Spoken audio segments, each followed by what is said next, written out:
இந்த உலகம் யார முட்டாள்னு சொல்லும்? சரியா படிக்காத பிள்ளைங்களை, அறிவில்லாதவங்களை, அறிவு இருந்தும் அதை பயன்படுத்தாதவங்களை, வாழ்க்கையில எதையுமே சாதிக்காதவங்களை, பணம் சம்பாதிக்காதவங்களை முட்டாளு, புத்தி இல்லாதவன் அப்படின்னு சொல்லும். ஆனா இந்த உலகம் என்ன சொல்லுது அப்படிங்கறது முக்கியம் இல்ல, வேதம் என்ன சொல்லுது அப்படிங்கறத முக்கியம். வேதம் யார முட்டாள்னு சொல்லுதுன்னு பாக்கலாமா? ஆண்டவருக்கு மோசே மேல பிரியம், ஆனா அவனை பத்தி தப்பா பேசின மிரியம். பனிஷ்மெண்டா 7 நாள் லெப்ரசி. அப்புறம் ஆரோன் போய் மோசே கிட்ட பறிஞ்சு பேசி புத்தி இல்லாம பேசிட்டோன்னு சொன்னாரு. மோசே போய் இவங்களுக்காக ஆண்டவர் முன்னாடி நின்னாரு. சோ ஒரு உண்மையான ஊழியக்காரனை நீங்க தப்பா பேசுனீங்கன்னா நீங்க முட்டாளு. கர்த்தருக்கு கீழ்ப்படியாம அவர் கட்டளைகளை மறந்தீங்கன்னா, உங்களை நீங்களே கெடுத்து தாறுமாறா நடந்தீங்கன்னா நீங்க முட்டாளு. Disobedience, corruption, perversion, you quit all. ஆண்டவரை என்ன சொல்லாததை எண்ணுனா. தாவீது தன்னையே பெருமையா எண்ணுனா. அப்புறம் மனசாட்சி குத்தி முட்டாள்னு ஒத்துக்கிட்டான். ஆண்டவர் அடிச்சதும் பாடத்தை கத்துக்கிட்டான். உங்க பேரு பெருமைக்காக நீங்க எதையாவது செஞ்சீங்கன்னா நீங்க முட்டாளு. ஆசா ராஜா ஆண்டவரை நம்பாம ஆறாம் ராஜாவை நம்புனான். இந்த அனானி இருக்கான் பாருங்க, டே ஆசா நீ என்ன லூசான்னு கேட்டான். ஆண்டவரை நம்பாம அரசனை நம்புனீங்கன்னா நீங்க லூசு. மேசியாவை நம்பாம மனுஷனை நம்புனா நோ யூஸ். தேவனை தூஷித்து ஜீவனை விட்டிடும் சொன்னது மிஸ்ஸஸ் யோபு. நன்மை தீமை இரண்டையும் பெற்றிடும் சொன்னது மிஸ்டர் யோபு. ஆண்டவர்கிட்ட இருந்து எது வந்தாலும் ஏத்துக்க, இல்லனா முட்டாளுங்க லிஸ்ட்ல உன் பேரை சேர்த்துக்க. கடவுள் இல்லன்னு முட்டாளு மனசுல டாக் பண்றான். வெளிச்சத்துல நடக்காம இருட்டுல தினமும் வாக் பண்றான். முட்டாள பத்தி நீதிமொழிகள்ல தான் நிறைய போட்டிருக்கு.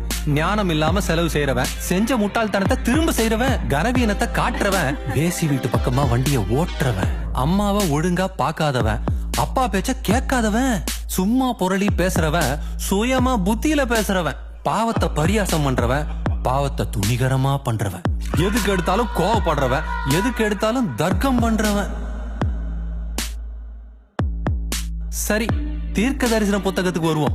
முட்டாள்தனமா பேசுறவன், கர்த்தருக்கு விரோதமா வார்த்தைய வீசுறவன், அநியாயத்தை செய்யறவன், மாய்மாலத்தை நெய்யறவன், பசிக்கு சோறு போடாதவன், தாகத்துக்கு நீர் போடாதவன், பரிசுத்தரையும் தெரியாது பரிசுத்தமும் தெரியாது, ஆண்டவர் சொல்லாதத சொல்லுவான், சுயமா யோசிச்சு இஷ்டத்துக்கு துள்ளுவான். இவங்க எல்லாருமே மூடர். இதுதான் வேதத்தோட ஆர்டர்.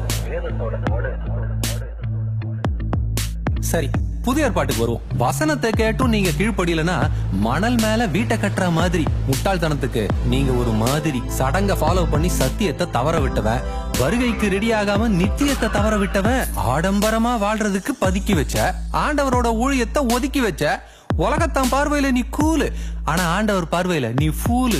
உலக அறிவுல கிறங்குறவன், பிசாசோட பொய்யில மயங்குறவன். இவங்களும் முட்டாளுங்க தான், இறைவனை விட்ட ஆளுங்க தான். இந்த முட்டாள் இருக்கானே, உயிர் தெழுதல நம்ப மாட்டான், கிருபையில தங்க மாட்டான். ஆரம்பிச்சது ஆவியில, இப்ப ஆடிக்கிட்டு இருக்கிறது மாம்சத்துல. தேவ சித்தம் தெரியாம தண்ணிய அடிச்சுக்கிட்டு இருப்பான். கிரியைகள் இல்லாத விசுவாசத்தை புடிச்சுக்கிட்டு இருப்பான்.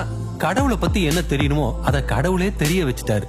அவருடைய வல்லமை, தேவத்துவம் எல்லாத்தையும் படைப்பு மூலமா புரிய வச்சுட்டாரு. ஆனா இந்த மனுஷன் என்ன பண்ணா தெரியுமா?